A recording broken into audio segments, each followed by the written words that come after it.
Histoire extraordinaire par Edgar Allan Poe, traduit par Charles Baudelaire.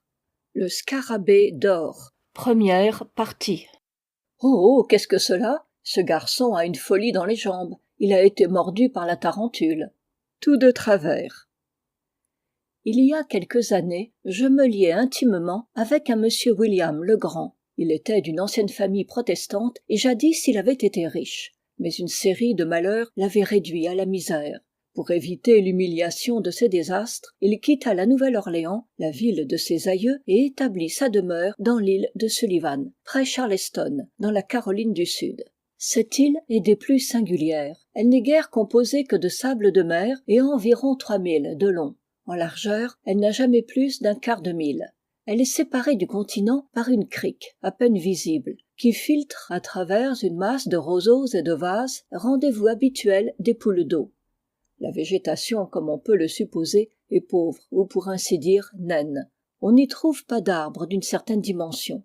Vers l'extrémité occidentale, à l'endroit où s'élève le fort Moultrie et quelques misérables bâtisses de bois habitées pendant l'été par les gens qui fuient les poussières et les fièvres de Charleston, on rencontre, il est vrai, le palmier nain sétigère.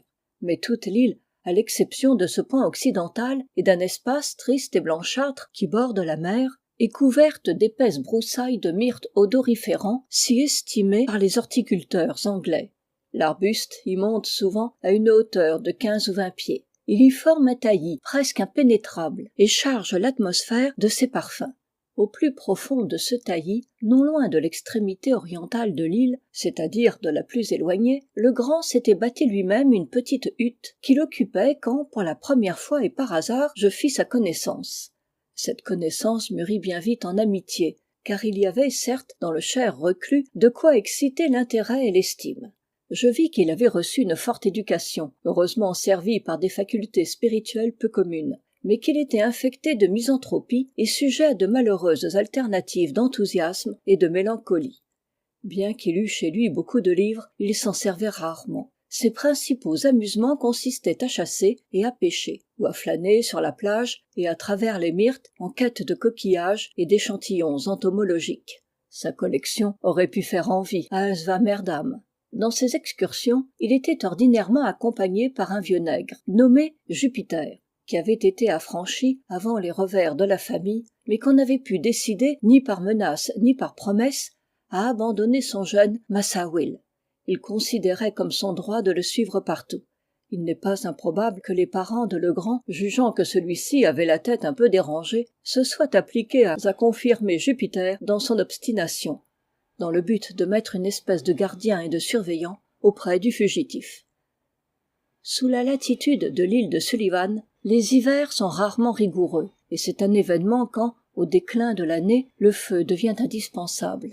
Cependant, vers le milieu d'octobre 1800, il y eut une journée d'un froid remarquable. Juste avant le coucher du soleil, je me frayais un chemin à travers les taillis vers la hutte de mon ami que je n'avais pas vu depuis quelques semaines. Je demeurais alors à Charleston, à une distance de 9 milles de l'île, et les facilités pour aller et revenir étaient bien moins grandes qu'aujourd'hui. En arrivant à la hutte, je frappai, selon mon habitude, et, ne recevant pas de réponse, je cherchai la clé où je savais qu'elle était cachée. J'ouvris la porte et j'entrai. Un beau feu flambait dans le foyer, c'était une surprise et à coup sûr une des plus agréables. Je me débarrassai de mon paletot, je traînai un fauteuil auprès des bûches pétillantes, et j'attendis patiemment l'arrivée de mes hôtes. Peu après la tombée de la nuit, ils arrivèrent et me firent un accueil tout à fait cordial. Jupiter, tout en riant d'une oreille à l'autre, se donnait du mouvement et préparait quelques poules d'eau pour le souper. Le Grand était dans une de ces crises d'enthousiasme. Car de quel autre nom appeler cela? Il avait trouvé un bivalve inconnu, formant un genre nouveau, et mieux encore, il avait chassé et attrapé, avec l'assistance de Jupiter, un scarabée qu'il croyait tout à fait nouveau, et sur lequel il désirait avoir mon opinion le lendemain matin. « Et pourquoi pas ce soir ?» demandai-je en me frottant les mains devant la flamme et en voyant mentalement au diable toute la race des scarabées. « Ah, si j'avais seulement su que vous étiez ici !» dit le Grand. Mais il y a si longtemps que je ne vous ai vu, et comment pouvais-je deviner que vous me rendriez visite justement cette nuit? En revenant au logis, j'ai rencontré le lieutenant G. du fort, et très étourdiment, je lui ai prêté le scarabée, de sorte qu'il vous sera impossible de le voir avant demain matin. Restez ici cette nuit, et j'enverrai Jupiter le chercher au lever du soleil. C'est bien la plus ravissante chose de la création. Quoi? Le lever du soleil? Eh non, que diable! Le scarabée, il est d'une brillante couleur d'or, gros à peu près comme une grosse noix, avec 2 taches d'un noir de jais à une extrémité du dos, et une troisième un peu plus allongée, à l'antre. Les antennes sont... Il n'y a pas du tout d'étain sur lui, Massa Will, je vous le parie, interrompit Jupiter. Le scarabée est un scarabée d'or massif, d'un bout à l'autre, dedans et partout, excepté les ailes. Je n'ai jamais vu de ma vie un scarabée à moitié aussi lourd. C'est bien, mettons que vous avez raison, Jup, répliqua le grand, un peu plus vivement, à ce qu'il me sembla que ne le comportait la situation. Est-ce une raison pour laisser brûler les poules? La couleur de l'insecte, et il se tourna vers moi, suffirait en vérité à rendre plausible l'idée de Jupiter. Vous n'avez jamais vu un éclat métallique plus brillant que celui de ces élytres, mais vous ne pourrez en juger que demain matin. En attendant, j'essaierai de vous donner une idée de sa forme. Tout en parlant, il s'assit à une petite table sur laquelle il y avait une plume et de l'encre, mais pas de papier. Il chercha dans un tiroir, mais n'en trouva pas. « N'importe, dit-il à la fin, cela suffira. » Et il tira de la poche de son gilet quelque chose qui me fit l'effet d'un morceau de vieux vélin fort sale, et il fit dessus une espèce de croquis à la plume.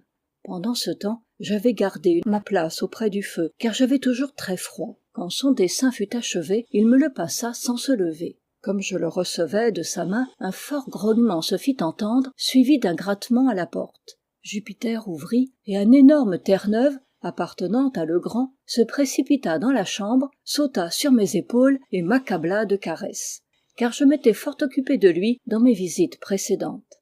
Quand il eut fini ses gambades, je regardai le papier et, pour dire la vérité, je me trouvai passablement intrigué par le dessin de mon ami. Oui, dis-je, après l'avoir contemplé quelques minutes, c'est là un scarabée étrange, je le confesse. Il est nouveau pour moi. Je n'ai jamais rien vu d'approchant, à moins que ce ne soit un crâne ou une tête de mort, à quoi il ressemble plus qu'aucune autre chose qu'il m'ait jamais été donné d'examiner. « Une tête de mort ?» répéta Legrand. « Ah oui, il y a un peu de cela sur le papier, je comprends. Les 2 taches noires supérieures font les yeux, et la plus longue, qui est plus bas, figure une bouche, n'est-ce pas? D'ailleurs, la forme générale est ovale. »« C'est peut-être cela, dis-je, mais je crains, Legrand, que vous ne soyez pas très artiste. J'attendrai que j'aie vu la bête elle-même pour me faire une idée quelconque de sa physionomie. »« Fort bien, je ne sais comment cela se fait, dit-il, un peu piqué. Je dessine assez joliment, ou du moins je le devrais, car j'ai eu de bons maîtres, et je me flatte de n'être pas tout à fait une brute. »« Mais alors, mon cher camarade, dis-je, vous plaisantez. Ceci est un crâne fort passable, je puis même dire que c'est un crâne parfait, d'après toutes les idées reçues relativement à cette partie de l'ostéologie. Et votre scarabée serait le plus étrange de tous les scarabées du monde s'il ressemblait à ceci. Nous pourrions établir là-dessus quelques petites superstitions saisissantes. Je présume que vous nommerez votre insecte Scarabeus caput hominis, ou quelque chose d'approchant. Il y a dans les livres d'histoire naturelle beaucoup d'appellations de ce genre. Mais où sont les antennes dont vous parliez? Les antennes, dit Legrand, qui s'échauffait inexplicablement. Vous devez voir les antennes, j'en suis sûr. Je les ai faites aussi distinctes qu'elles le sont dans l'original, et je présume que cela est bien suffisant. À la bonne heure, dis-je. Mettons que vous les ayez faites. Toujours est-il vrai que je ne les vois pas. Et je lui tendis le papier, sans ajouter aucune remarque, ne voulant pas le pousser à bout. Mais j'étais fort étonné de la tournure que l'affaire avait prise. Sa mauvaise humeur m'intriguait. Et quant au croquis de l'insecte, il n'y avait positivement pas d'antenne visible, et l'ensemble ressemblait à s'y méprendre à l'image ordinaire d'une tête de mort. Il reprit son papier d'un air maussade, et il était au moment de le froisser, sans doute pour le jeter dans le feu, quand son regard étant tombé par hasard sur le dessin, toute son attention y parut enchaînée. En un instant, son visage devint d'un rouge intense, puis excessivement pâle. Pendant quelques minutes, sans bouger de sa place, il continua à examiner minutieusement le dessin. À la longue, il se leva, prit une chandelle sur la table et alla s'asseoir sur un coffre à l'autre extrémité de la chambre. Là, Il recommença à examiner curieusement le papier, le tournant dans tous les sens. Néanmoins, il ne dit rien, et sa conduite me causait un étonnement extrême. Mais je jugeais prudent de n'exaspérer par aucun commentaire sa mauvaise humeur croissante. Enfin, il tira de la poche de son habit un portefeuille, y serra soigneusement le papier et déposa le tout dans un pupitre qu'il ferma à clef. Il revint dès lors à ses allures plus calmes, mais son premier enthousiasme avait totalement disparu. Il avait l'air plutôt concentré qu'au boudeur. À mesure que la soirée s'avançait, il s'absorbait de plus en plus dans sa rêverie et aucune de mes saillies ne put l'en arracher. Primitivement, j'avais eu l'intention de passer la nuit dans la cabane, comme j'avais déjà fait plus d'une fois. Mais, en voyant l'humeur de mon hôte, je jugeai plus convenable de prendre congé. Il ne fit aucun effort pour me retenir, mais quand je partis, il me serra la main avec une cordialité encore plus vive que de coutume. Un mois environ après cette aventure, et durant cet intervalle je n'avais pas entendu parler de Legrand, je reçus à Charleston une visite de son serviteur Jupiter. Je n'avais jamais vu le bon vieux nègre si complètement abattu, et je fus pris de la crainte qu'il ne fût arrivé à mon ami quelque sérieux malheur. « Eh bien, Jup, dis-je, quoi de neuf? Comment va ton maître? »« Dame, pour dire la vérité, massa, il ne va pas aussi bien qu'il devrait. »« Pas bien, vraiment, je suis navré d'apprendre cela, mais de quoi se plaint-il? » « Ah, voilà la question, il ne se plaint jamais de rien, mais il est tout de même bien malade. »« Bien malade, Jupiter? Et que ne disais-tu cela tout de suite? Est-il au lit? »« Non, non, il n'est pas au lit, il n'est bien nulle part. Voilà justement où le soulier me blesse. J'ai l'esprit très inquiet au sujet du pauvre Massa Will. »« Jupiter, je voudrais bien comprendre quelque chose à tout ce que tu me racontes là. Tu dis que ton maître est malade, ne t'a-t-il pas dit de quoi il souffre? » « Oh, massa, c'est bien inutile de se creuser la tête. Massa Will dit qu'il n'a absolument rien. Mais alors, pourquoi donc s'en va-t-il de ça et de là, tout pensif, les regards sur son chemin, la tête basse, les épaules voûtées et pâle comme une oie? Et pourquoi donc fait-il toujours et toujours des chiffres? » « Il fait quoi, Jupiter? » « Il fait des chiffres avec des signes sur une ardoise, les signes les plus bizarres que j'ai jamais vus. Je commence à avoir peur tout de même. Il faut que j'aie toujours un œil braqué sur lui, rien que sur lui. L'autre jour, il m'a échappé avant le lever du soleil et il a décampé pour toute la sainte journée. J'avais coupé un bon bâton exprès pour lui administrer une correction de tous les diables quand il reviendrait. Mais je suis si bête que je n'en ai pas eu le courage. Il a l'air si malheureux. « Ah, vraiment? Eh bien, après tout, je crois que tu as mieux fait d'être indulgent pour le pauvre garçon. Il ne faut pas lui donner le fouet, Jupiter. Il n'est peut-être pas en état de le supporter. Mais ne peux-tu pas te faire une idée de ce qui a occasionné cette maladie, ou plutôt ce changement de conduite? Lui est-il arrivé quelque chose de fâcheux depuis que je vous ai vu? »« Non, massa, il n'est rien arrivé de fâcheux depuis lors, mais avant cela, oui, j'en ai peur. C'était le jour même que vous étiez là-bas. »« Comment, que veux-tu dire? »« Eh, massa, je veux parler du scarabée, voilà tout. »« Du quoi? » Du scarabée. Je suis sûr que Massa Will a été mordu quelque part à la tête par ce scarabée d'or. Et quelle raison as-tu, Jupiter, pour faire une pareille supposition? Il a bien assez de pinces pour cela, Massa, et une bouche aussi. Je n'ai jamais vu un scarabée aussi endiablé. Il attrape et il mord tout ce qu'il approche. Massa Will l'avait d'abord attrapé, mais il l'a bien vite lâché, je vous assure. C'est alors sans doute qu'il a été mordu. La mine de ce scarabée et sa bouche ne me plaisaient guère, certes. Aussi, je ne voulus pas le prendre avec mes doigts, mais je pris un morceau de papier et j'empoignai le scarabée dans le papier. Je l'enveloppai donc dans le papier avec un petit morceau de papier dans la bouche. Voilà comment je m'y pris. Et tu penses donc que ton maître a été réellement mordu par le scarabée, que cette morsure l'a rendu malade?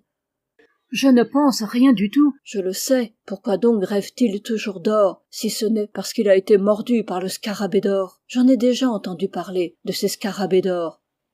Mais comment sais-tu qu'il rêve d'or? Comment je le sais? Parce qu'il en parle, même en dormant. Voilà comment je le sais. Au fait, Jupiter, tu as peut-être raison, mais à quelle bienheureuse circonstance dois-je l'honneur de ta visite aujourd'hui? Que voulez-vous dire, massa? M'apportes-tu un message de Monsieur Legrand?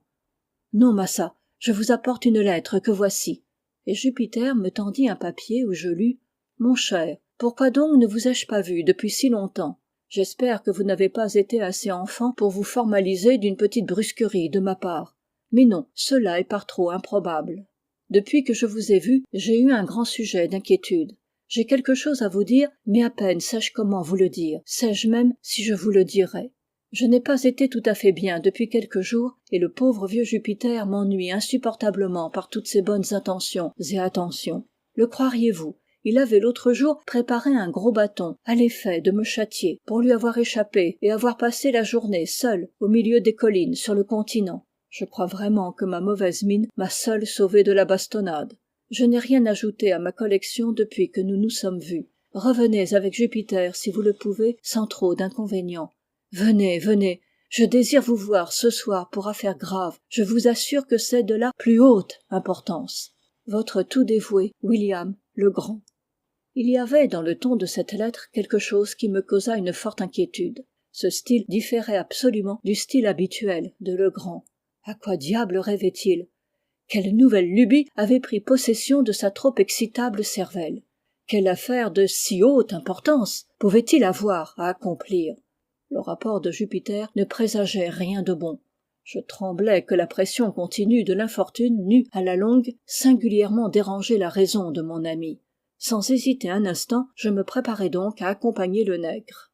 En arrivant au quai, je remarquai une faulx et 3 bêches, toutes également neuves, qui gisaient au fond du bateau dans lequel nous allions nous embarquer. « Qu'est-ce que tout cela signifie, Jupiter ?» demandai-je. « Ça, c'est une faulx, Massa, et des bêches. »« Je le vois bien, mais qu'est-ce que tout cela fait ici ?»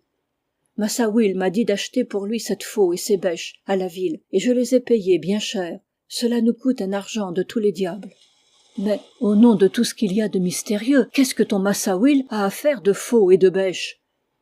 Vous m'en demandez plus que je ne sais. Lui-même, Massa, n'en sait pas davantage. Le diable m'emporte si je n'en suis pas convaincu. Mais tout cela vient du scarabée.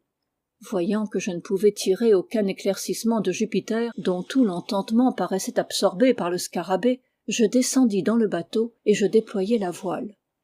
Une belle et forte brise nous poussa bien vite dans la petite anse au nord du fort Moultrie, et après une promenade de 2 milles environ, nous arrivâmes à la hutte. Il était à peu près 3 heures de l'après-midi. Legrand nous attendait avec une vive impatience.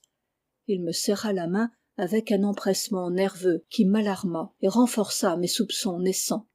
Son visage était d'une pâleur spectrale, et ses yeux, naturellement fort enfoncés, brillaient d'un éclat surnaturel. Après quelques questions relatives à sa santé, je lui demandai, ne trouvant rien de mieux à dire, si le lieutenant G lui avait enfin rendu son scarabée. « Oh oui, répliqua-t-il en rougissant beaucoup, je le lui ai repris le lendemain matin. Pour rien au monde, je ne me séparerais de ce scarabée. Savez-vous bien que Jupiter a tout à fait raison à son égard? »« En quoi ?» demandai-je, avec un triste pressentiment dans le cœur.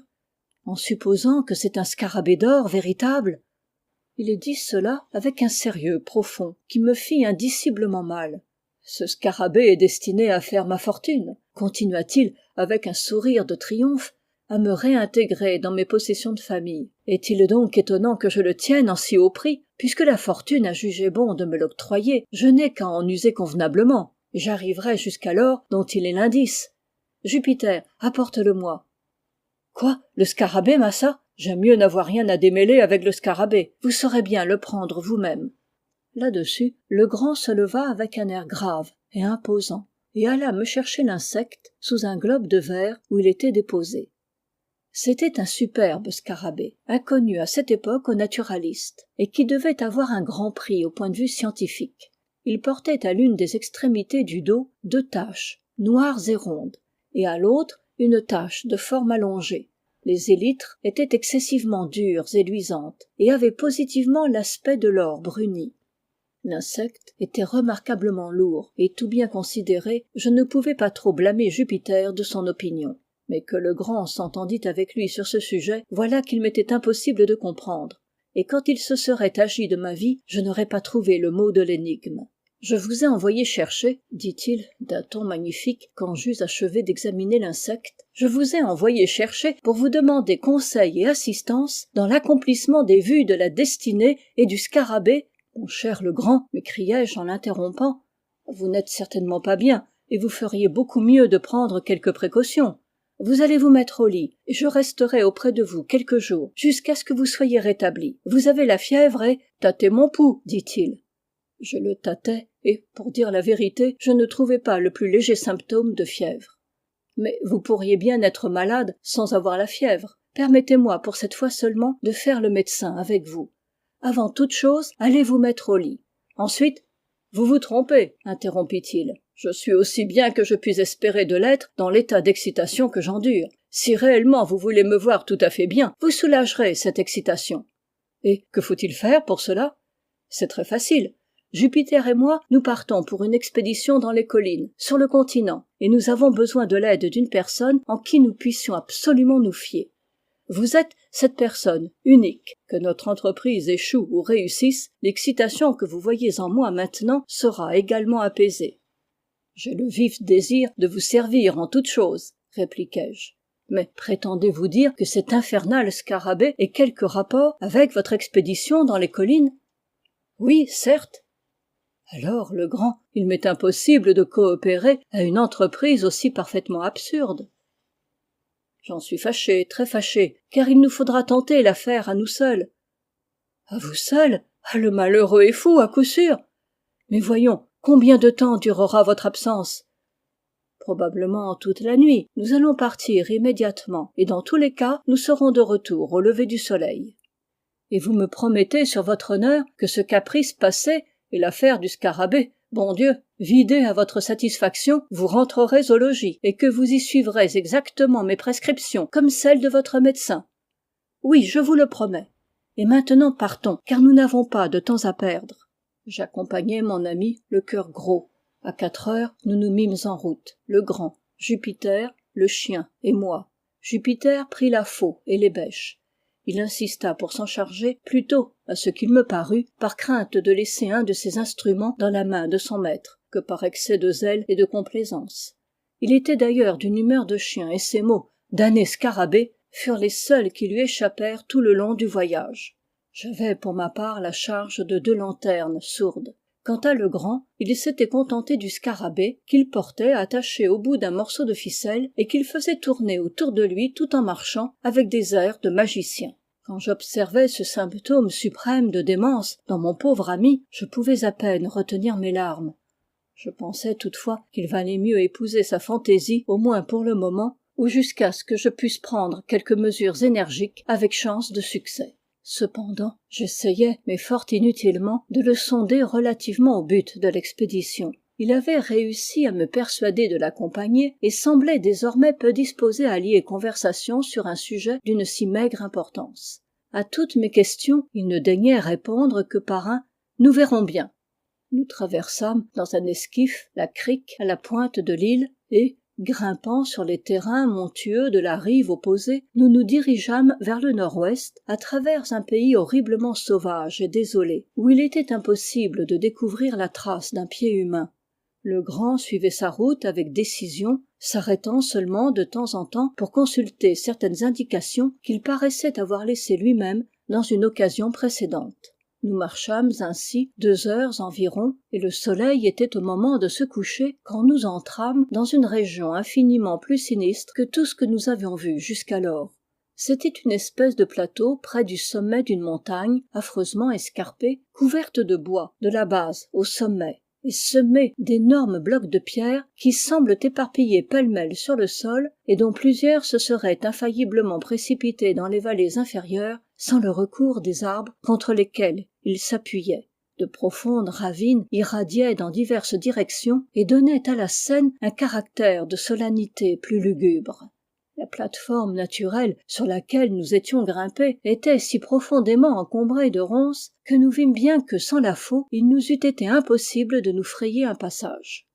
Jupiter, d'après les ordres de son maître, commença à nous éclaircir un chemin jusqu'au pied d'un tulipier gigantesque qui se dressait, en compagnie de 8 ou 10 chênes, sur la plate-forme, et les surpassait tous, ainsi que tous les arbres que j'avais vus jusqu'alors, par la beauté de sa forme et de son feuillage, par l'immense développement de son branchage, et par la majesté générale de son aspect. Quand nous eûmes atteint cet arbre, le grand se tourna vers Jupiter et lui demanda s'il se croyait capable d'y grimper. Le pauvre vieux parut légèrement étourdi par cette question et resta quelques instants sans répondre. Cependant, il s'approcha de l'énorme tronc, en fit lentement le tour et l'examina avec une attention minutieuse. Quand il eut achevé son examen, il dit simplement « Oui, massa, Jup n'a pas vu d'arbre où il ne puisse grimper. »« Allons, monte, allons, et rondement, car il fera bientôt trop noir pour voir ce que nous faisons. »« Jusqu'où faut-il monter, massa ?» demanda Jupiter. « Grimpe d'abord sur le tronc, et puis je te dirai quel chemin tu dois suivre. À un instant, prends ce scarabée avec toi. »« Le scarabée, massa Will, le scarabée d'or !» cria le nègre, reculant de frayeur. « Pourquoi donc faut-il que je porte avec moi ce scarabée sur l'arbre, que je sois damné si je le fais ?» Jup, si vous avez peur, vous, un grand nègre, un gros et fort nègre, de toucher un petit insecte mort et inoffensif, eh bien, vous pouvez l'emporter avec cette ficelle. Mais si vous ne l'emportez pas avec vous d'une manière ou d'une autre, je serai dans la cruelle nécessité de vous fendre la tête avec cette bêche. « Mon Dieu, qu'est-ce qu'il y a donc, massa ?» dit Jup, que la honte rendait évidemment plus complaisant. « Il faut toujours que vous cherchiez noise à votre vieux nègre. C'est une farce, voilà tout. Moi, avoir peur du scarabée, je m'en soucie bien du scarabée. » Et il prit avec précaution l'extrême bout de la corde, et maintenant l'insecte aussi loin de sa personne que les circonstances le permettaient, il se mit en devoir de grimper à l'arbre. Dans sa jeunesse, le tulipier, ou l'Hiriodendron tulipiferum, le plus magnifique des forestiers américains, a un tronc singulièrement lisse, et s'élève souvent à une grande hauteur, sans pousser de branches latérales. Mais quand il arrive à sa maturité, l'écorce devient rugueuse et inégale, et de petits rudiments de branches se manifestent en grand nombre sur le tronc. Aussi l'escalade, dans le cas actuel, était beaucoup plus difficile en apparence qu'en réalité. Embrassant de son mieux l'énorme cylindre avec ses bras et ses genoux, empoignant avec les mains quelques-unes des pousses, appuyant ses pieds nus sur les autres, Jupiter, après avoir failli tomber une ou deux fois, se hissa à la longue jusqu'à la première grande fourche, et sembla dès lors regarder la besogne comme virtuellement accomplie. En effet, le risque principal de l'entreprise avait disparu, bien que le brave nègre se trouvât à 70 pieds du sol. « De quel côté faut-il que j'aille maintenant, massa Will ?» demanda-t-il. « Suis toujours la plus grosse branche, celle de ce côté, » dit le grand. Le nègre lui obéit promptement et apparemment sans trop de peine. Il monta toujours plus haut, de sorte qu'à la fin sa personne rampante et ramassée disparut dans l'épaisseur du feuillage. Il était tout à fait invisible. Alors sa voix lointaine se fit entendre. Il criait « Jusqu'où faut-il monter encore ?»« À quelle hauteur es-tu » demanda le grand. « Si haut, répliqua le nègre, que je peux voir le ciel à travers le sommet de l'arbre. »« Ne t'occupe pas du ciel, mais fais attention à ce que je te dis. Regarde le tronc et compte les branches au-dessous de toi, de ce côté. Combien de branches as-tu passé ? 1, 2, 3, 4, 5. J'ai passé 5 grosses branches, massa, de ce côté-ci. Alors monte encore d'une branche. Au bout de quelques minutes, sa voix se fit entendre de nouveau. Il annonçait qu'il avait atteint la 7e branche. « Maintenant, Jup !» cria le grand, en proie à une agitation manifeste. « Il faut que tu trouves le moyen de t'avancer sur cette branche, aussi loin que tu pourras. Si tu vois quelque chose de singulier, tu me le diras. » Dès lors, les quelques doutes que j'avais essayé de conserver relativement à la démence de mon pauvre ami disparurent complètement. Je ne pouvais plus ne pas le considérer comme frappé d'aliénation mentale, et je commençais à m'inquiéter sérieusement des moyens de le ramener au logis. Pendant que je méditais sur ce que j'avais de mieux à faire, la voix de Jupiter se fit entendre de nouveau. « J'ai bien peur de m'aventurer un peu loin sur cette branche. C'est une branche morte, presque dans toute sa longueur. »« Tu dis bien que c'est une branche morte, Jupiter !» cria le grand d'une voix tremblante d'émotion. « Oui, massa, morte, comme un vieux clou de porte. C'est une affaire faite. Elle est bien morte, tout à fait sans vie. »« Au nom du ciel, que faire ?» demanda le grand, qui semblait en proie à un vrai désespoir. « Que faire ?» dis-je, heureux de saisir l'occasion pour placer un mot raisonnable. « Retourner au logis et nous aller coucher. Allons, venez, soyez gentil, mon camarade. Il se fait tard, et puis souvenez-vous de votre promesse. »« Jupiter !» criait-il, sans m'écouter le moins du monde. « M'entends-tu ?»« Oui, massa Will, je vous entends parfaitement. »« Entame donc le bois avec ton couteau, et dis-moi si tu le trouves bien pourri. »« Pourri, massa, assez pourri, répliqua bientôt le nègre, mais pas aussi pourri qu'il pourrait l'être. Je pourrais m'aventurer un peu plus sur la branche, mais moi seul. »« Toi seul ? Qu'est-ce que tu veux dire ? Je veux parler du scarabée, il est bien lourd le scarabée. Si je le lâchais d'abord, la branche porterait bien, sans casser, le poids d'un nègre tout seul. Infernal coquin, cria Legrand, qui avait l'air fort soulagé. Quelle sottise me chantes-tu là? Si tu laisses tomber l'insecte, je te tords le cou. Fais-y attention, Jupiter. Tu m'entends, n'est-ce pas? Oui, massa, ce n'est pas la peine de traiter comme ça un pauvre nègre. Eh bien, écoute-moi maintenant. Si tu te hasardes sur la branche, aussi loin que tu pourras le faire sans danger et sans lâcher le scarabée, je te ferai cadeau d'1 $ d'argent aussitôt que tu seras descendu. J'y vais, massa Will, m'y voilà, répliqua lestement le nègre. Je suis presque au bout. Au bout, cria Legrand, très radouci. Veux-tu dire que tu es au bout de cette branche? Je suis bientôt au bout, massa. Oh, oh, oh, Seigneur Dieu, miséricorde, qu'y a-t-il sur l'arbre? Eh bien, cria Legrand, au comble de la joie, qu'est-ce qu'il y a? Eh, ce n'est rien qu'un crâne. Quelqu'un a laissé sa tête sur l'arbre, et les corbeaux ont becqueté toute la viande. Un crâne, dis-tu? Très bien. Comment est-il attaché à la branche? Qu'est-ce qui le retient? Oh, il tient bien, mais il faut voir. Ah, c'est une drôle de chose, sur ma parole. Il y a un gros clou dans le crâne qui le retient à l'arbre. Bien, maintenant, Jupiter, fais exactement ce que je vais te dire. Tu m'entends? Oui, massa. Fais bien attention. Trouve l'œil gauche du crâne. Oh, oh, voilà qui est drôle. Il n'y a pas d'œil gauche du tout. Maudite stupidité. Sais-tu distinguer ta main droite de ta main gauche? Oui, je sais tout cela. Ma main gauche est celle avec laquelle je fends le bois. Sans doute, tu es gaucher, et ton œil gauche est du même côté que ta main gauche. Maintenant, je suppose, tu peux trouver l'œil gauche du crâne, ou la place où était l'œil gauche. As-tu trouvé? Il y eut ici une longue pause. Enfin le nègre demanda: l'œil gauche du crâne est aussi du même côté que la main gauche du crâne? Mais le crâne n'a pas de main du tout.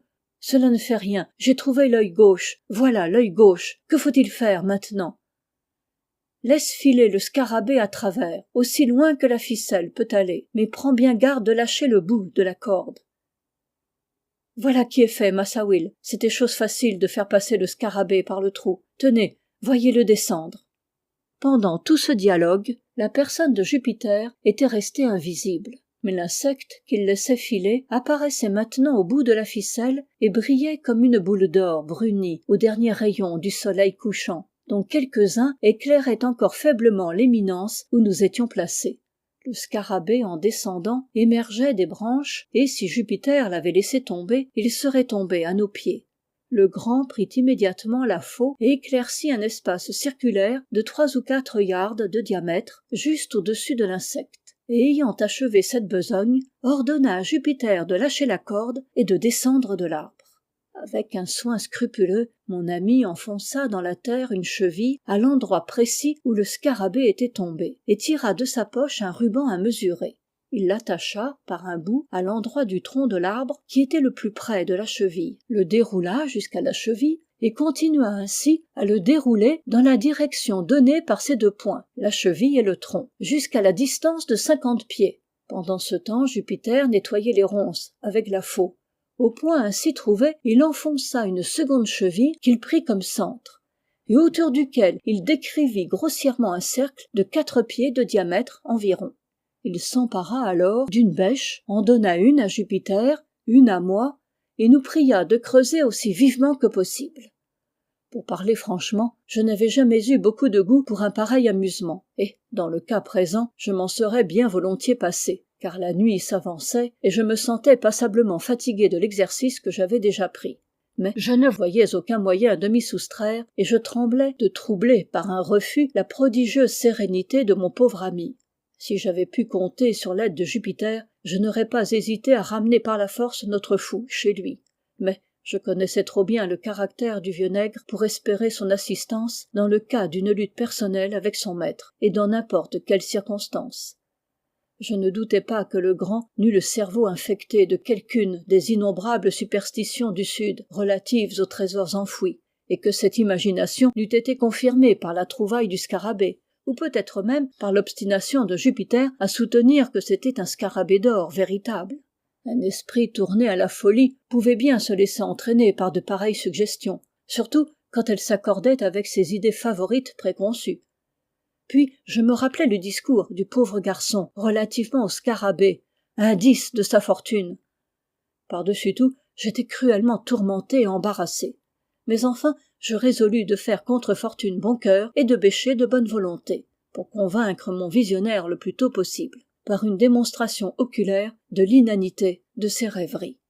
Nous allumâmes les lanternes et nous attaquâmes notre besogne avec un ensemble et un zèle dignes d'une cause plus rationnelle. Et, comme la lumière tombait sur nos personnes et nos outils, je ne pus m'empêcher de songer que nous composions un groupe vraiment pittoresque, et que, si quelque intrus était tombé par hasard au milieu de nous, nous lui aurions apparu comme faisant une besogne bien étrange et bien suspecte. Nous creusâmes ferme 2 heures durant. Nous parlions peu. Notre principal embarras était causé par les aboiements du chien qui prenait un intérêt excessif à nos travaux.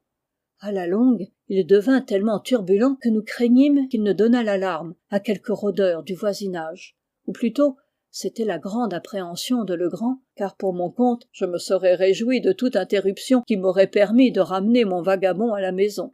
À la fin, le vacarme fut étouffé grâce à Jupiter qui, s'élançant hors du trou avec un air furieusement décidé, musela la gueule de l'animal avec une de ses bretelles, et puis retourna à sa tâche avec un petit rire de triomphe très grave. Les 2 heures écoulées, nous avions atteint une profondeur de 5 pieds, et aucun indice de trésor ne se montrait. Nous fîmes une pause générale, et je commençai à espérer que la farce touchait à sa fin. Cependant, le grand, quoique évidemment très déconcerté, s'essuya le front d'un air pensif et reprit sa bêche. Notre trou occupait déjà toute l'étendue du cercle de 4 pieds de diamètre. Nous entamâmes légèrement cette limite, et nous creusâmes encore de 2 pieds. Rien n'apparut. Mon chercheur d'or, dont j'avais sérieusement pitié, sauta enfin hors du trou avec le plus affreux désappointement écrit sur le visage, et se décida, lentement et comme à regret, à reprendre son habit qu'il avait ôté avant de se mettre à l'ouvrage. Pour moi, je me gardai bien de faire aucune remarque. Jupiter, à un signal de son maître, commença à rassembler les outils. Cela fait, et le chien étant démuselé, nous reprîmes notre chemin dans un profond silence. Nous avions peut-être fait une 12aine de pas, quand Legrand, poussant un terrible juron, sauta sur Jupiter et l'empoigna au collet. Le nègre stupéfait ouvrit les yeux et la bouche dans toute leur ampleur, lâcha les bêches et tomba sur les genoux. « Scélérat !» criait Legrand en faisant siffler les syllabes entre ses dents. « Infernal noir ! Gredin de noir ! Parle, te dis-je, réponds-moi à l'instant, et surtout ne prévarique pas. Quel est ton œil gauche ?» « Ah, miséricorde, massa Will, n'est-ce pas là pour sûr mon œil gauche ?» rugissait Jupiter épouvanté, plaçant sa main sur l'organe droit de la vision, et l'y maintenant avec l'opiniâtreté du désespoir, comme s'il eût craint que son maître ne voulût le lui arracher. « Je m'en doutais, je le savais bien, hurrah !» vociféra Legrand en lâchant le nègre et en exécutant une série de gambades et de cabrioles au grand étonnement de son domestique qui, en se relevant, promenait sans mot dire ses regards de son maître à moi et de moi à son maître. « Allons, il nous faut retourner, dit celui-ci, la partie n'est pas perdue. » Il reprit son chemin vers le tulipier. « Jupiter, dit-il, quand nous fûmes arrivés au pied de l'arbre, viens ici. Le crâne est-il cloué à la branche, avec la face tournée à l'extérieur ou tournée contre la branche ? La face est tournée à l'extérieur, massa, de sorte que les corbeaux ont pu manger les yeux, sans aucune peine. Bien. Alors, est-ce par cet œil-ci ou par celui-là que tu as fait couler le scarabée ? Et le grand touchait alternativement les 2 yeux de Jupiter. Par cet œil-ci, massa, par l'œil gauche, juste comme vous me l'aviez dit. Et c'était encore son œil droit qu'indiquait le pauvre nègre. Allons, il nous faut recommencer. Alors mon ami, dans la folie duquel je voyais maintenant, on croyait voir certains indices de méthode, reporta la cheville qui marquait l'endroit où le scarabée était tombé à 3 pouces vers l'ouest de sa première position. Étalant de nouveau son cordeau du point le plus rapproché du tronc jusqu'à la cheville, comme il avait déjà fait, et continuant à l'étendre en ligne droite à une distance de 50 pieds, il marqua un nouveau point éloigné de plusieurs yards de l'endroit où nous avions précédemment creusé. Autour de ce nouveau centre, un cercle fut tracé, un peu plus large que le premier, et nous nous mîmes de rechef à jouer de la bêche. J'étais effroyablement fatigué, mais, sans me rendre compte de ce qui occasionnait un changement dans ma pensée, je ne me sentais plus une aussi grande aversion pour le labeur qui m'était imposé. Je m'y intéressais, inexplicablement. Je dirais plus, je me sentais excité. Peut-être y avait-il, dans toute l'extravagante conduite de Legrand, un certain air délibéré, une certaine allure prophétique qui m'impressionnait moi-même. Je bêchais ardemment, et de temps à autre, je me surprenais cherchant pour ainsi dire des yeux, avec un sentiment qui ressemblait à de l'attente, ce trésor imaginaire dont la vision avait affolé mon infortuné camarade. Dans un de ces moments où ces rêvasseries s'étaient plus singulièrement emparées de moi, et comme nous avions déjà travaillé 1 heure et demie à peu près, nous fûmes de nouveau interrompus par les violents hurlements du chien. Son inquiétude, dans le premier cas, n'était évidemment que le résultat d'un caprice, ou d'une gaieté folle, mais cette fois, elle prenait un ton plus violent et plus caractérisé. Comme Jupiter s'efforçait de nouveau de le museler, il fit une résistance furieuse et, bondissant dans le trou, il se mit à gratter frénétiquement la terre avec ses griffes. En quelques secondes, il avait découvert une masse d'ossements humains, formant 2 squelettes complets et mêlés de plusieurs boutons de métal, avec quelque chose qui nous parut être de la vieille laine, pourrie et émiettée. 1 ou 2 coups de bêche firent sauter la lame d'un grand couteau espagnol. Nous creusâmes encore, et 3 ou 4 pièces de monnaie d'or et d'argent apparurent éparpillées. À cette vue, Jupiter put à peine contenir sa joie, mais la physionomie de son maître exprima un affreux désappointement. Il nous supplia toutefois de continuer nos efforts, et à peine avait-il fini de parler que je trébuchais et tombais en avant. La pointe de ma botte s'était engagée dans un gros anneau de fer qui gisait à moitié enseveli sous un amas de terre fraîche. Nous nous remîmes au travail avec une ardeur nouvelle. Jamais je n'ai passé 10 minutes dans une aussi vive exaltation. Durant cet intervalle, nous déterrâmes complètement un coffre de forme oblongue qui, en juger par sa parfaite conservation et son étonnante dureté, avait été évidemment soumis à quelque procédé de minéralisation, peut-être au bichlorure de mercure. Ce coffre avait 3 pieds et demi de long, 3 de large et 2 et demi de profondeur. Il était solidement maintenu par des lames de fer forgé, rivées et formant tout autour une espèce de treillage. De chaque côté du coffre, près du couvercle, étaient 3 anneaux de fer, 6 en tout, au moyen desquels 6 personnes pouvaient s'en emparer. Tous nos efforts réunis ne réussirent qu'à le déranger légèrement de son lit. Nous vîmes tout de suite l'impossibilité d'emporter un si énorme poids. Par bonheur, le couvercle n'était retenu que par 2 verrous que nous fîmes glisser, tremblants et pantelants d'anxiété. En un instant, un trésor d'une valeur incalculable s'épanouit, étincelant devant nous. Les rayons des lanternes tombaient dans la fosse et faisaient jaillir d'un amas confus d'or et de bijoux des éclairs et des splendeurs qui nous éclaboussaient positivement les yeux. Deuxième partie. Je n'essayerai pas de décrire les sentiments avec lesquels je contemplais ce trésor. La stupéfaction, comme on peut le supposer, dominait tous les autres. Legrand paraissait épuisé par son excitation même, et ne prononça que quelques paroles. Quant à Jupiter, sa figure devint aussi mortellement pâle que cela est possible à une figure de nègre. Il semblait stupéfié, foudroyé. Bientôt, il tomba sur ses genoux dans la fosse, et plongeant ses bras nus dans l'or jusqu'aux coudes, il les y laissa longtemps comme s'il jouissait des voluptés d'un bain. Enfin, il s'écria avec un profond soupir, comme se parlant à lui-même: « Et tout cela vient du scarabée d'or, le joli scarabée d'or, le pauvre petit scarabée d'or que j'injuriais, que je calomniais. N'as-tu pas honte de toi, vilain nègre? Hein? Qu'as-tu à répondre ?» Il fallut cependant que je réveillasse pour ainsi dire le maître et le valet, et que je leur fisse comprendre qu'il y avait urgence à emporter le trésor. Il se faisait tard, et il nous fallait déployer quelque activité si nous voulions que tout fût en sûreté chez nous avant le jour. Nous ne savions quel parti prendre et nous perdions beaucoup de temps en délibération, tant nous avions les idées en désordre. Finalement, nous allégeâmes le coffre en enlevant les 2/3 de son contenu, et nous pûmes enfin, mais non sans peine encore, l'arracher de son trou. Les objets que nous en avions tirés furent déposés parmi les ronces et confiés à la garde du chien, à qui Jupiter enjoignait strictement de ne bouger sous aucun prétexte et de ne pas même ouvrir la bouche jusqu'à notre retour.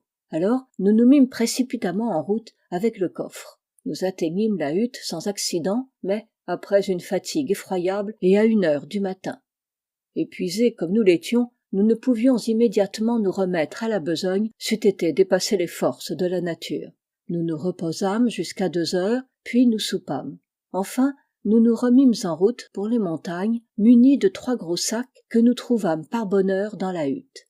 Nous arrivâmes un peu avant 4 heures à notre fosse, nous nous partageâmes aussi également que possible le reste du butin, et sans nous donner la peine de combler le trou, nous nous remîmes en marche vers notre case où nous déposâmes pour la seconde fois nos précieux fardeaux, juste comme les premières bandes de l'aube apparaissaient à l'est au-dessus de la cime des arbres. Nous étions absolument brisés, mais la profonde excitation actuelle nous refusa le repos.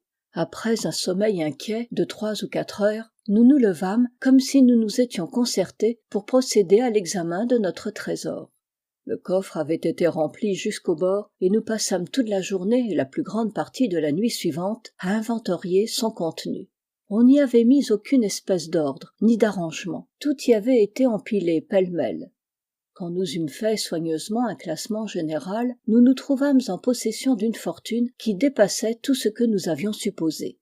Il y avait en espèces plus de 450 000 $, en estimant la valeur des pièces aussi rigoureusement que possible d'après les tables de l'époque. Dans tout cela, pas une parcelle d'argent. Tout était en or de vieille date et d'une grande variété. Monnaie française, espagnole et allemande, quelques guinées anglaises et quelques jetons dont nous n'avions jamais vu aucun modèle. Il y avait plusieurs pièces de monnaie, très grandes et très lourdes, mais si usées qu'il nous fut impossible de déchiffrer les inscriptions. Aucune monnaie américaine. Quant à l'estimation des bijoux, ce fut une affaire un peu plus difficile. Nous trouvâmes des diamants, dont quelques-uns très beaux et d'une grosseur singulière. En tout, 110, dont pas un n'était petit. 18 rubis, d'un éclat remarquable. 310 émeraudes, toutes très belles. 21 saphirs et une opale. Toutes ces pierres avaient été arrachées de leur monture et jetées pêle-mêle dans le coffre. Quant aux montures elles-mêmes, dont nous fîmes une catégorie distincte de l'autre or, elles paraissaient avoir été broyées à coups de marteau, comme pour rendre toute reconnaissance impossible. Outre cela, il y avait une énorme quantité d'ornements en or massif, près de 200 bagues ou boucles d'oreilles massives, de belles chaînes, au nombre de 30, si j'ai bonne mémoire, 83 crucifix très grands et très lourds, 5 encensoirs d'or d'un grand prix, un gigantesque bol à punch en or, orné de feuilles de vignes et de figures de bacchantes largement ciselées, 2 poignées d'épée merveilleusement travaillées et une foule d'autres articles plus petits et dont j'ai perdu le souvenir. Le poids de toutes ces valeurs dépassait 350 livres. Et dans cette estimation, j'ai omis 197 montres d'or superbes, dont 3 valaient chacune 500 $. Plusieurs étaient très vieilles et sans aucune valeur comme pièces d'horlogerie, les mouvements ayant plus ou moins souffert de l'action corrosive de la terre. Mais toutes étaient magnifiquement ornées de pierreries et les boîtes étaient d'un grand prix. Nous évaluâmes cette nuit le contenu total du coffre à 1,5 million de $. Et, lorsque plus tard nous disposâmes des bijoux et des pierreries, après en avoir gardé quelques-uns pour notre usage personnel, nous trouvâmes que nous avions singulièrement sous-évalué le trésor. Lorsque nous eûmes enfin terminé notre inventaire et que notre terrible exaltation fut en grande partie apaisée, le grand, qui voyait que je mourais d'impatience de posséder la solution de cette prodigieuse énigme, entra dans un détail complet de toutes les circonstances qui s'y rapportaient. « Vous vous rappelez, dit-il, le soir où je vous fis passer la grossière esquisse que j'avais faite du scarabée. Vous vous souvenez aussi que je fus passablement choqué de votre insistance à me soutenir que mon dessin ressemblait à une tête de mort. La première fois que vous lâchâtes cette assertion, je crus que vous plaisantiez. Ensuite, je me rappelai les taches particulières sur le dos de l'insecte, et je reconnus en moi-même que votre remarque avait en somme quelque fondement. Toutefois, votre ironie à l'endroit de mes facultés graphiques m'irritait, car on me regarde comme un artiste fort passable. Aussi, quand vous me tendîtes le morceau de parchemin, j'étais au moment de le froisser avec humeur et de le jeter dans le feu. « Vous voulez parler du morceau de papier, dis-je. Non, cela avait toute l'apparence du papier, et moi-même j'avais d'abord supposé que c'en était. Mais, quand je voulus dessiner dessus, je découvris tout de suite que c'était un morceau de parchemin, très mince. Il était fort sale, vous vous le rappelez. Au moment même où j'allais le chiffonner, mes yeux tombèrent sur le dessin que vous aviez regardé, et vous pouvez concevoir quel fut mon étonnement quand j'aperçus l'image positive d'une tête de mort à l'endroit même où j'avais cru dessiner un scarabée. Pendant un moment, je me sentis trop étourdi pour penser avec rectitude. Je savais que mon croquis différait de ce nouveau dessin par tous ses détails, bien qu'il eût une certaine analogie dans le contour général. Je pris alors une chandelle et, m'asseyant à l'autre bout de la chambre, je procédai à une analyse plus attentive du parchemin. En le retournant, je vis ma propre esquisse sur le revers, juste comme je l'avais faite. Ma première impression fut simplement de la surprise. Il y avait une analogie réellement remarquable dans le contour, et c'était une coïncidence singulière que ce fait de l'image d'un crâne, inconnu à moi, occupant l'autre côté du parchemin, immédiatement au-dessous de mon dessin du scarabée, et d'un crâne qui ressemblait si exactement à mon dessin, non seulement par le contour, mais aussi par la dimension. Je dis que la singularité de cette coïncidence me stupéfia positivement pour un instant. C'est l'effet ordinaire de ces sortes de coïncidences. L'esprit s'efforce d'établir un rapport, une liaison de cause à effet, et, se trouvant impuissant à y réussir, subit une espèce de paralysie momentanée. Mais quand je revins de cette stupeur, je sentis luire en moi par degrés une conviction qui me frappa bien autrement encore que cette coïncidence. Je commençai à me rappeler distinctement, positivement, qu'il n'y avait aucun dessin sur le parchemin quand j'y fis mon croquis de scarabée. J'en acquis la parfaite certitude, car je me souvins de l'avoir tourné et retourné en cherchant l'endroit le plus propre.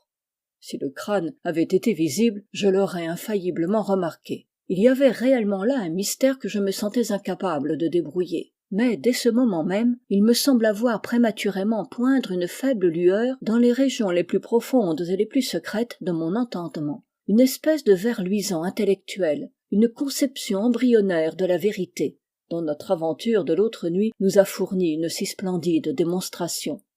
Je me levai décidément, et, serrant soigneusement le parchemin, je renvoyai toute réflexion ultérieure jusqu'au moment où je pourrais être seul. Quand vous fûtes partis, et quand Jupiter fut bien endormi, je me livrai à une investigation un peu plus méthodique de la chose. Et d'abord, je voulus comprendre de quelle manière ce parchemin était tombé dans mes mains. L'endroit où nous découvrîmes le scarabée était sur la côte du continent, à 1000 environ à l'est de l'île, mais à une petite distance au-dessus du niveau de la marée haute. Quand je m'en emparai, il me mordit cruellement et je le lâchai. Jupiter, avec sa prudence accoutumée, avant de prendre l'insecte qui s'était envolé de son côté, chercha autour de lui une feuille ou quelque chose d'analogue, avec quoi il put s'en emparer. Ce fut en ce moment que ses yeux et les miens tombèrent sur le morceau de parchemin, que je pris alors pour du papier. Il était à moitié enfoncé dans le sable, avec un coin en l'air. Près de l'endroit où nous le trouvâmes, j'observai les restes d'une coque, de grande embarcation, autant du moins que j'en pus juger. Ces débris de naufrage étaient là probablement depuis bien longtemps, car à peine pouvait-on y retrouver la physionomie d'une charpente de bateau. Jupiter ramassa donc le parchemin, enveloppa l'insecte et me le donna. Peu de temps après, nous reprîmes le chemin de la hutte, et nous rencontrâmes le lieutenant G. Je lui montrai l'insecte, et il me pria de lui permettre de l'emporter au fort. J'y consentis, il le fourra dans la poche de son gilet, sans le parchemin qui lui servait d'enveloppe, et que je tenais toujours à la main pendant qu'il examinait le scarabée. Peut-être eut-il peur que je ne changeasse d'avis, et jugea-t-il prudent de s'assurer d'abord de sa prise. Vous savez qu'il est fou d'histoire naturelle, et de tout ce qui s'y rattache. Il était évident qu'alors, sans y penser, j'ai remis le parchemin dans ma poche. Vous vous rappelez que lorsque je m'assis à la table pour faire un croquis du scarabée, je ne trouvai pas de papier à l'endroit où on le met ordinairement. Je regardai dans le tiroir, il n'y en avait point. Je cherchai dans mes poches, espérant trouver une vieille lettre, quand mes doigts rencontrèrent le parchemin. Je vous détaille minutieusement toute la série de circonstances qui l'ont jeté dans mes mains, car toutes ces circonstances ont singulièrement frappé mon esprit. Sans aucun doute, vous me considérez comme un rêveur, mais j'avais déjà établi une espèce de connexion. J'avais uni 2 anneaux d'une grande chaîne. Un bateau échoué à la côte, et non loin de ce bateau un parchemin, non pas un papier, portant l'image d'un crâne. Vous allez naturellement me demander où est le rapport. Je répondrai que le crâne, ou la tête de mort, est l'emblème bien connu des pirates. Ils ont toujours, dans tous leurs engagements, hissé le pavillon à la tête de mort. Je vous ai dit que c'était un morceau de parchemin, et non pas de papier. Le parchemin est une chose durable, presque impérissable. On confie rarement au parchemin des documents d'une minime importance, puisqu'il répond beaucoup moins bien que le papier aux besoins ordinaires de l'écriture et du dessin. Cette réflexion m'induisit à penser qu'il devait y avoir dans la tête de mort quelque rapport, quelque sens singulier. Je ne faillis pas non plus à remarquer la forme du parchemin. Bien que l'un de ses coins eût été détruit par quelque accident, on voyait bien que la forme primitive était oblongue. C'était donc une de ces bandes qu'on choisit pour écrire, pour consigner un document important, une note qu'on veut conserver longtemps et soigneusement. Mais, interrompis-je, vous dites que le crâne n'était pas sur le parchemin quand vous y dessinâtes le scarabée. Comment donc pouvez-vous établir un rapport entre le bateau et le crâne, puisque ce dernier, d'après votre propre aveu, a dû être dessiné, Dieu sait comment et par qui, postérieurement à votre dessin du scarabée. Ah, c'est là-dessus que roule tout le mystère, bien que j'ai eu comparativement peu de peine à résoudre ce point de l'énigme. Ma marche était sûre, et ne pouvait me conduire qu'à un seul résultat. Je raisonnais ainsi, par exemple. Quand je dessinais mon scarabée, il n'y avait pas de trace de crâne sur le parchemin. Quand j'eus fini mon dessin, je vous le fis passer, et je ne vous perdis pas de vue que vous ne me l'eussiez rendu. Conséquemment, ce n'était pas vous qui aviez dessiné le crâne, et il n'y avait là aucune autre personne pour le faire. Il n'avait donc pas été créé par l'action humaine, et cependant il était là, sous mes yeux. Arrivé à ce point de mes réflexions, je m'appliquai à me rappeler, et je me rappelai en effet, et avec une parfaite exactitude, tous les incidents survenus dans l'intervalle en question. La température était froide. Oh, l'heureux, le rare accident! Et un bon feu flambait dans la cheminée. J'étais suffisamment réchauffé par l'exercice, et je m'assis près de la table. Vous, cependant, vous aviez tourné votre chaise tout près de la cheminée. Juste au moment où je vous mis le parchemin dans la main, et comme vous alliez l'examiner, Wolf, mon Terre-Neuve, entra et vous sauta sur les épaules. Vous le caressiez avec la main gauche, et vous cherchiez à l'écarter, en laissant tomber nonchalamment votre main droite, celle qui tenait le parchemin, entre vos genoux et tout près du feu. Je crus un moment que la flamme allait l'atteindre, et j'allais vous dire de prendre garde. Mais avant que j'eusse parlé, vous l'aviez retiré, et vous vous étiez mis à l'examiner. Quand j'eus bien considéré toutes ces circonstances, je ne doutai pas un instant que la chaleur n'eût été l'agent qui avait fait apparaître sur le parchemin le crâne dont je voyais l'image. Vous savez bien qu'il y en a eu de tout temps, des préparations chimiques au moyen desquelles on peut écrire sur du papier ou sur du vélin des caractères qui ne deviennent visibles que lorsqu'ils sont soumis à l'action du feu. On emploie quelquefois le safre digéré dans l'eau régale et délayé dans 4 fois son poids d'eau. Il en résulte une teinte verte. Le régule de cobalt, dissous dans l'esprit de nitre, donne une couleur rouge. Ces couleurs disparaissent plus ou moins longtemps après que la substance sur laquelle on a écrit s'est refroidie, mais reparaissent à volonté par une application nouvelle de la chaleur. J'examinais alors la tête de mort avec le plus grand soin. Les contours extérieurs, c'est-à-dire les plus rapprochés du bord du vélin, étaient beaucoup plus distincts que les autres. Évidemment, l'action du calorique avait été imparfaite ou inégale. J'allumai immédiatement du feu et je soumis chaque partie du parchemin à une chaleur brûlante. D'abord, cela n'eut d'autre effet que de renforcer les lignes un peu pâles du crâne. Mais en continuant l'expérience, je vis apparaître, dans un coin de la bande, au coin diagonalement opposé à celui où était tracée la tête de mort, une figure que je supposai d'abord être celle d'une chèvre. Mais un examen plus attentif me convainquit qu'on avait voulu représenter un chevreau. « Ah ah !» dis-je, « je n'ai certes pas le droit de me moquer de vous. $1,5 million de dollars, c'est chose trop sérieuse pour qu'on en plaisante. Mais vous n'allez pas ajouter un 3e anneau à votre chaîne. Vous ne trouverez aucun rapport spécial entre vos pirates et une chèvre. Les pirates, vous le savez, n'ont rien à faire avec les chèvres. Cela regarde les fermiers. » Mais je viens de vous dire que l'image n'était pas celle d'une chèvre. Bon, va pour un chevreau, c'est presque la même chose. Presque, mais pas tout à fait, dit le grand. Vous avez entendu parler peut-être d'un certain capitaine Kidd. Je considérais tout de suite la figure de cet animal comme une espèce de signature logographique ou hiéroglyphique. Kidd, chevreau. Je dis signature parce que la place qu'elle occupait sur le vélin suggérait naturellement cette idée. Quant à la tête de mort, placée au coin diagonalement opposé, elle avait l'air d'un sceau, d'une estampille, mais je fus cruellement déconcerté par l'absence du reste, du corps même de mon document rêvé, du texte de mon contexte. Je présume que vous espériez trouver une lettre entre le timbre et la signature.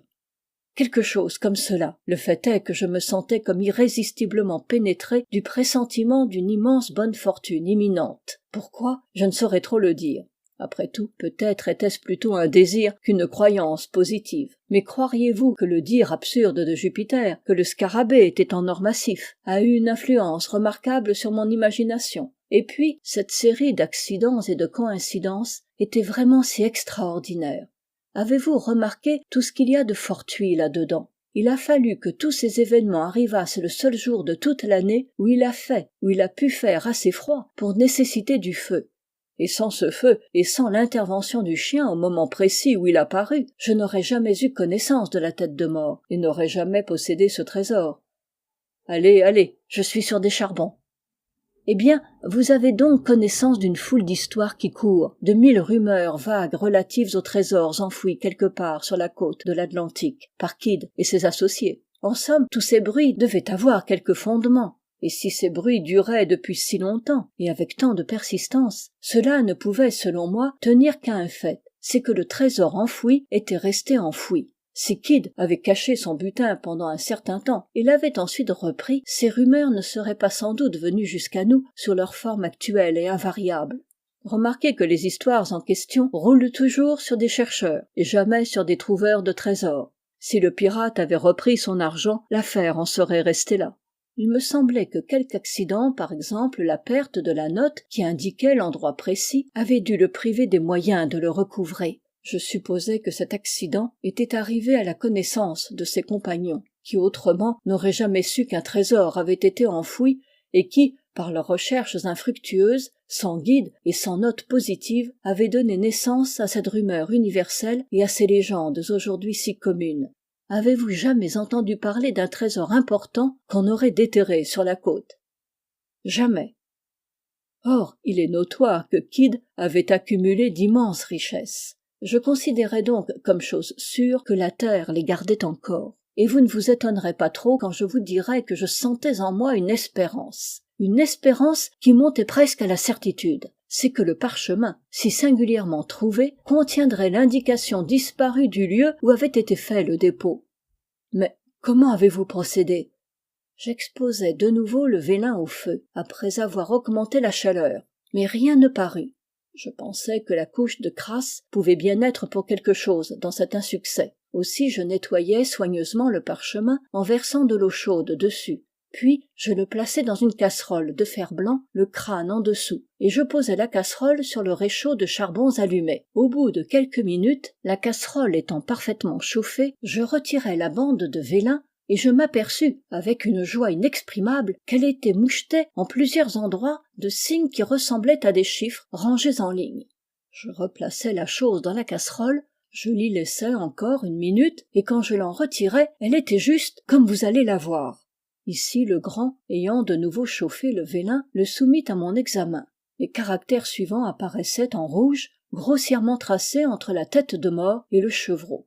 53, 5 plus, 305, parenthèse, parenthèse, 6, étoile, point virgule, 48, 26, parenthèse, 4, 2 plus, point, parenthèse, 4, 2 plus, parenthèse, point virgule, 806, étoile, point virgule, 48 plus 8, 60, parenthèse, parenthèse, 85, point virgule, 1, 2 plus, parenthèse, point virgule, 2 petits points, 2 plus, étoile, 8 plus 83, parenthèse, 88, parenthèse, 5, étoile, plus, point virgule, 46, parenthèse, point virgule, 88, étoile, 96, étoile, point d'interrogation, point virgule, 8, parenthèse, étoile, 2 plus, parenthèse, point virgule, 485, parenthèse, point virgule, 5 étoiles, plus 2, deux petits points, étoile, 2 plus,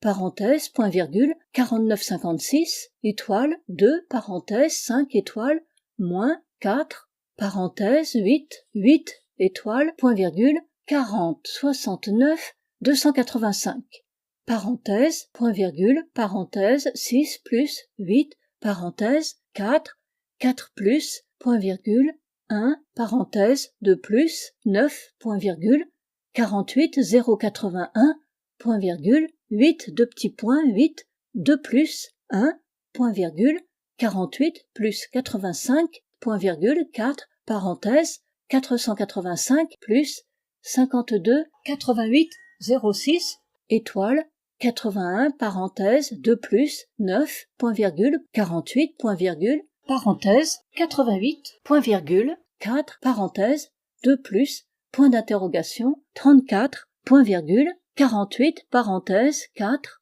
2 plus point virgule 161 virgule 2 petits points 188 point virgule 2 plus point d'interrogation point virgule. Mais, dis-je, en lui rendant la bande de vélin, je n'y vois pas plus clair. Si tous les trésors de Golconde devaient être pour moi le prix de la solution de cette énigme, je serais parfaitement sûr de ne pas les gagner. Et cependant, dit le grand, la solution n'est certainement pas aussi difficile qu'on se l'imaginerait au premier coup d'œil. Ces caractères, comme chacun pourrait le deviner facilement, forment un chiffre, c'est-à-dire qu'ils présentent un sens.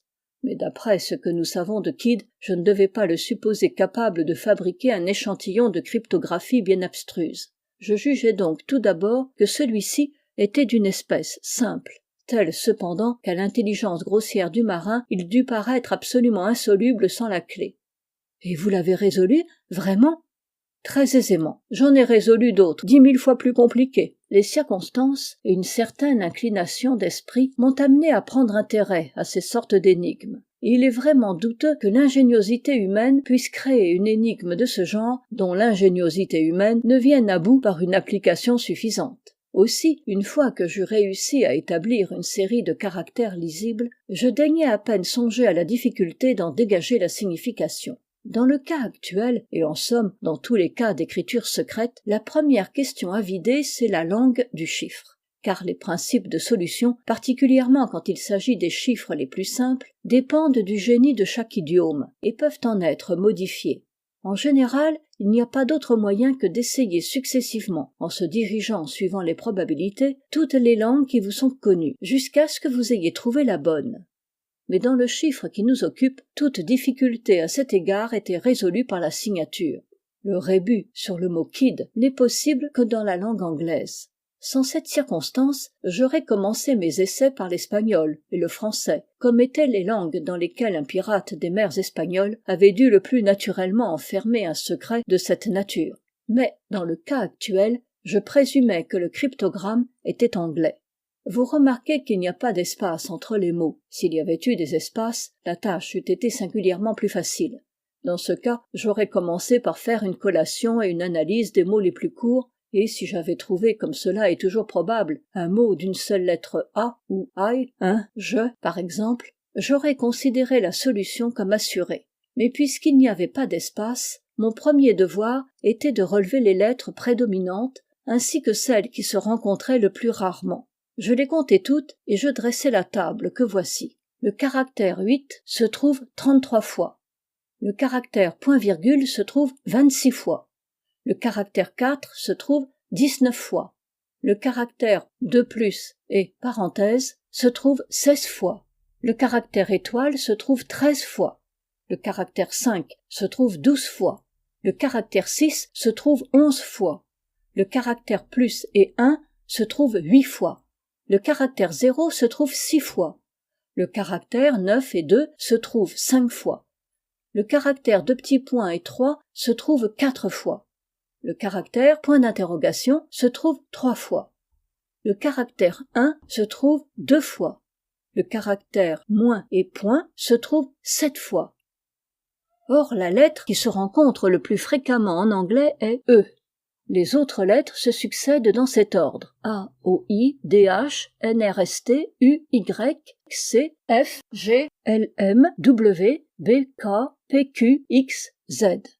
E prédomine si singulièrement qu'il est très rare de trouver une phrase d'une certaine longueur dont il ne soit pas le caractère principal. Nous avons donc, tout en commençant, une base d'opération qui donne quelque chose de mieux qu'une conjecture.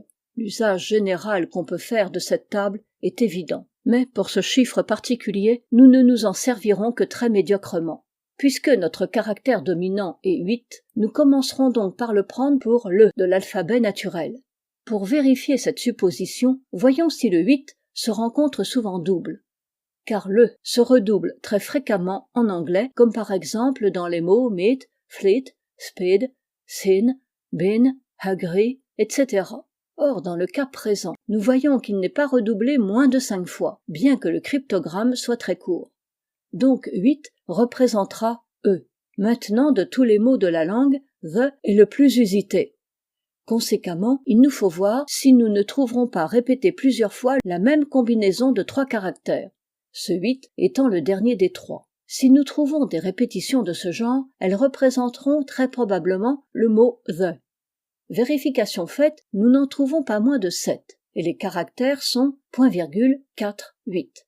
Nous pouvons donc supposer que ., représente T, que 4 représente H, et que 8 représente E. La valeur du dernier se trouvant ainsi confirmée de nouveau. Il y a maintenant un grand pas de fait. Nous n'avons déterminé qu'un mot, mais ce seul mot nous permet d'établir un point beaucoup plus important, c'est-à-dire les commencements et les terminaisons d'autres mots. Voyons par exemple l'avant-dernier cas, où se présente la combinaison .4, 8, presque à la fin du chiffre. Nous savons que le point-virgule qui vient immédiatement après est le commencement d'un mot, et, des 6 caractères qui suivent ce the, nous n'en connaissons pas moins de 5. Remplaçons donc ces caractères par les lettres qu'ils représentent, en laissant un espace pour l'inconnu. T, E, E, TH. Nous devons tout d'abord écarter le TH comme ne pouvant pas faire partie du mot qui commence par le premier T, puisque nous voyons, en essayant successivement toutes les lettres de l'alphabet pour combler la lacune, qu'il est impossible de former un mot dont ce TH puisse faire partie. Réduisons donc nos caractères à T, E, E, et reprenant de nouveau tout l'alphabet s'il le faut, nous concluons au mot tree, arbre, comme à la seule version possible. Nous gagnons ainsi une nouvelle lettre, R, représentée par parenthèse plus 2 mots juxtaposés, the tree, l'arbre.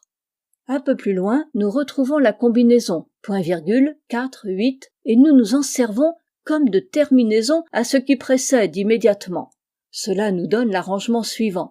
The tree, .4, parenthèse, 2 plus, point d'interrogation, 3, 4. The, ou, en substituant les lettres naturelles aux caractères que nous connaissons, the tree, T-H-R, 2 plus, point d'interrogation, 3H, THE, point.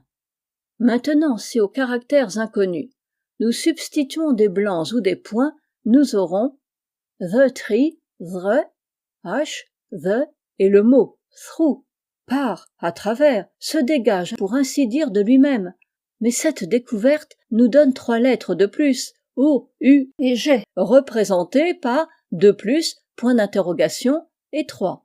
Maintenant, cherchons attentivement dans le cryptogramme des combinaisons de caractères connus, et nous trouverons non loin du commencement l'arrangement suivant. 8, 3, parenthèse, 8, 8, ou agree, qui est évidemment la terminaison du mot degree, degré, et qui nous livre encore une lettre, D, représentée par plus.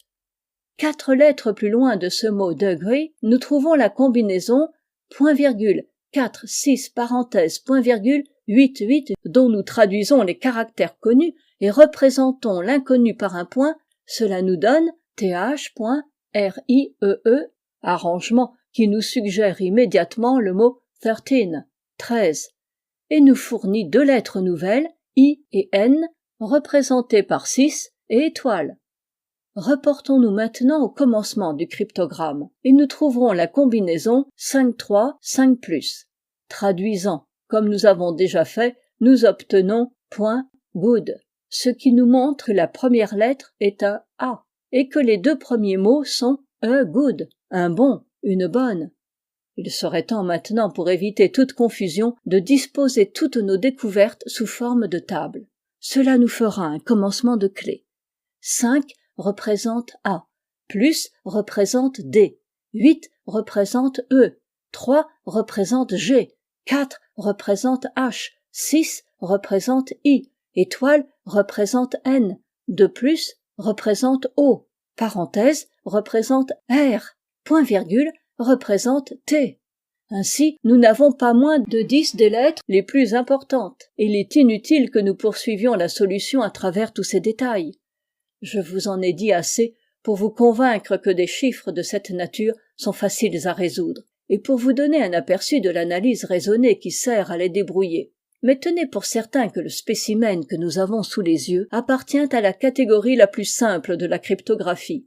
Il ne me reste plus qu'à vous donner la traduction complète du document comme si nous avions déchiffré successivement tous les caractères. La voici. A good glass in the bishop's hostel in the devil's seat 41 degrees and 13 minutes northeast and by north, main branch 7th limb, east side, shoot from the left eye of the death's head, a bee line from the tree through the shot 50 feet out. Un bon verre dans l'hostel de l'évêque dans la chaise du diable. 41 degrés et 13 minutes nord-est, quart de nord. Principale tige, 7e branche, côté est. Lâcher de l'œil gauche de la tête de mort, une ligne d'abeilles de l'arbre à travers la balle, 50 pieds au large. Mais, dis-je, l'énigme me paraît d'une qualité tout aussi désagréable qu'auparavant. Comment peut-on tirer un sens quelconque de tout ce jargon, de chaise du diable, de tête de mort et d'hostel de l'évêque? Je conviens, répliqua le grand, que l'affaire a l'air encore passablement sérieux quand on y jette un simple coup d'œil. Mon premier soin fut d'essayer de retrouver dans la phrase les divisions naturelles qui étaient dans l'esprit de celui qui l'écrivit. De la ponctuer, voulez-vous dire?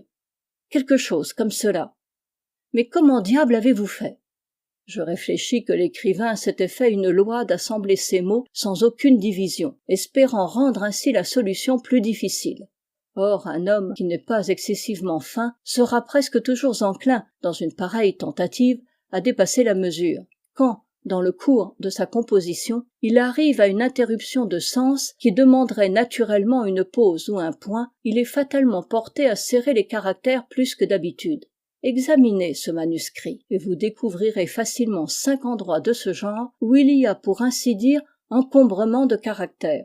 En me dirigeant d'après cet indice, j'établis la division suivante. A good glass in the bishop's hostel in the devil's seat, 41 degrees and 13 minutes, northeast and by north, main branch, 7th limb, east side, shoot from the left eye of the death's head, a beeline from the tree through the shot, 50 feet out.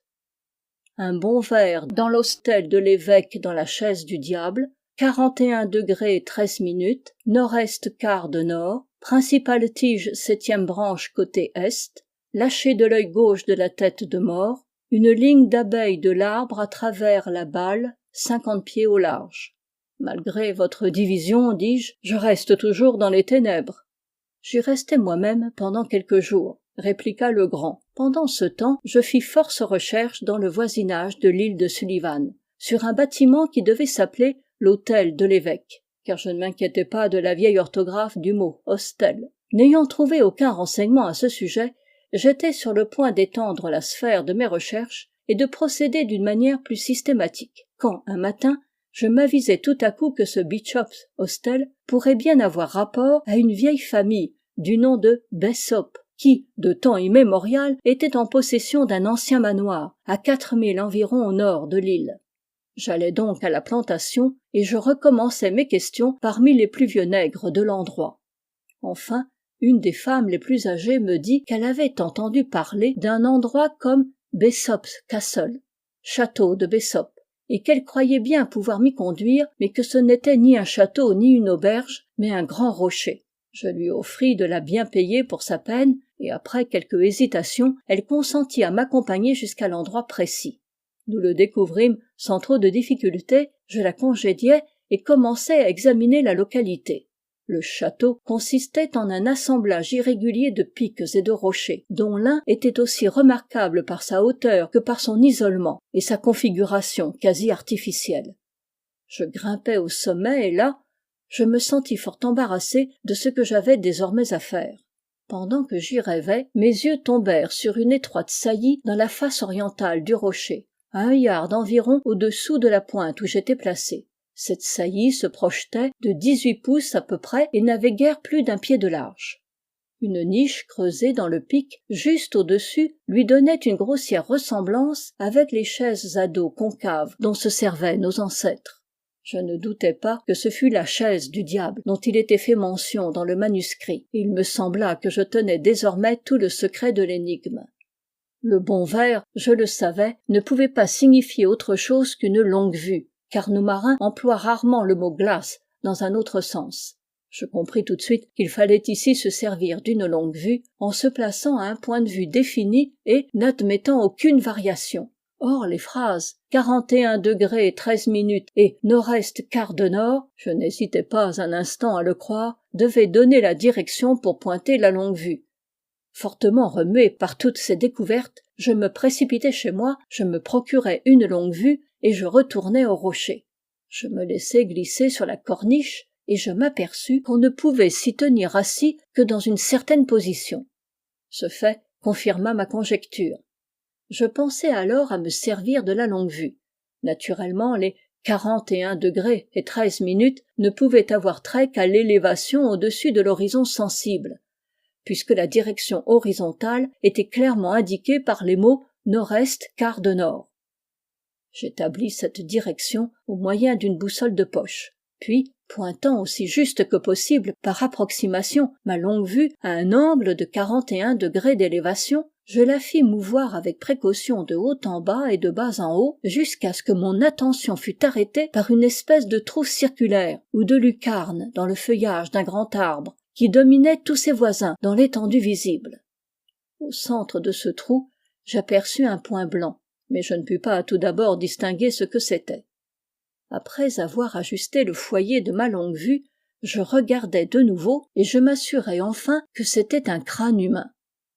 Après cette découverte qui me combla de confiance, je considérai l'énigme comme résolue, car la phrase « principale tige, 7e branche, côté est » ne pouvait avoir trait qu'à la position du crâne sur l'arbre, et celle-ci, lâchée de l'œil gauche de la tête de mort, n'admettait aussi qu'une interprétation puisqu'il s'agissait de la recherche d'un trésor enfoui. Je compris qu'il fallait laisser tomber une balle de l'œil gauche du crâne et qu'une ligne d'abeille, ou en d'autres termes, une ligne droite, partant du point le plus rapproché du tronc et s'étendant à travers la balle, c'est-à-dire à travers le point où tomberait la balle, indiquerait l'endroit précis. Et sous cet endroit, je jugeais qu'il était pour le moins possible qu'un dépôt précieux fût encore enfoui. Tout cela, dis-je, est excessivement clair, et tout à la fois ingénieux, simple et explicite. Et quand vous eûtes quitté l'hôtel de l'évêque, que fîtes-vous? Mais, ayant soigneusement noté mon arbre, sa forme et sa position, je retournai chez moi. À peine eus-je quitté la chaise du diable que le trou circulaire disparut, et, de quelque côté que je me tournasse, il me fut désormais impossible de l'apercevoir. Ce qui me paraît le chef-d'œuvre de l'ingéniosité dans toute cette affaire, c'est ce fait, car j'ai répété l'expérience et me suis convaincu que c'est un fait, que l'ouverture circulaire en question n'est visible que d'un seul point, et cet unique point de vue, c'est l'étroite corniche sur le flanc du rocher. Dans cette expédition à l'hôtel de l'évêque, j'avais été suivi par Jupiter, qui observait sans doute depuis quelques semaines mon air préoccupé, et mettait un soin particulier à ne pas me laisser seul. Mais, le jour suivant, je me levai de très grand matin. Je réussis à lui échapper, et je courus dans les montagnes à la recherche de mon arbre. J'eus beaucoup de peine à le trouver. Quand je revins chez moi, à la nuit, mon domestique se disposait à me donner la bastonnade. Quant au reste de l'aventure, vous êtes, je présume, aussi bien renseigné que moi. Je suppose, dis-je, que lors de nos premières fouilles, vous aviez manqué l'endroit par suite de la bêtise de Jupiter, qui laissa tomber le scarabée par l'œil droit du crâne, au lieu de le laisser filer par l'œil gauche. Précisément. Cette méprise faisait une différence de 2 pouces et demi environ relativement à la balle, c'est-à-dire à la position de la cheville près de l'arbre. Si le trésor avait été sous l'endroit marqué par la balle, cette erreur eût été sans importance. Mais la balle et le point le plus rapproché de l'arbre étaient 2 points ne servant qu'à établir une ligne de direction. Naturellement, l'erreur fort minime au commencement augmentait en proportion de la longueur de la ligne. Et quand nous fûmes arrivés à une distance de 50 pieds, elle nous avait totalement dévoyés. Sans l'idée fixe dont j'étais possédé qu'il y avait positivement là quelque part un trésor enfoui, nous aurions peut-être bien perdu toutes nos peines. Mais votre emphase, vos attitudes solennelles, en balançant le scarabée, quelle bizarrerie! Je vous croyais positivement fou. Et pourquoi avez-vous absolument voulu laisser tomber du crâne votre insecte, au lieu d'une balle? Ma foi, pour être franc, je vous avouerai que je me sentais quelque peu vexé par vos soupçons relativement à l'état de mon esprit, et je résolus de vous punir tranquillement à ma manière par un petit brin de mystification froide. Voilà pourquoi je balançai le scarabée, et voilà pourquoi je voulus le faire tomber du haut de l'arbre. Une observation que vous fîtes sur son poids singulier me suggéra cette dernière idée. Oui, je comprends. Et maintenant, il n'y a plus qu'un point qui m'embarrasse. Que dirons-nous des squelettes trouvés dans le trou? Ah, c'est une question à laquelle je ne saurais pas mieux répondre que vous. Je ne vois qu'une manière plausible de l'expliquer. Et mon hypothèse implique une atrocité telle que cela est horrible à croire. Il est clair que Kidd, si c'est bien Kidd qui a enfoui le trésor, ce dont je ne doute pas pour mon compte, il est clair que Kidd a dû se faire aider dans son travail. Mais, la besogne finie, il a pu juger convenable de faire disparaître tous ceux qui possédaient son secret. De bons coups de pioche ont peut-être suffi pendant que ses aides étaient encore occupées dans la fosse. Il en a peut-être fallu une douzaine. Qui nous le dira? Ici se termine le Scarabée d'or.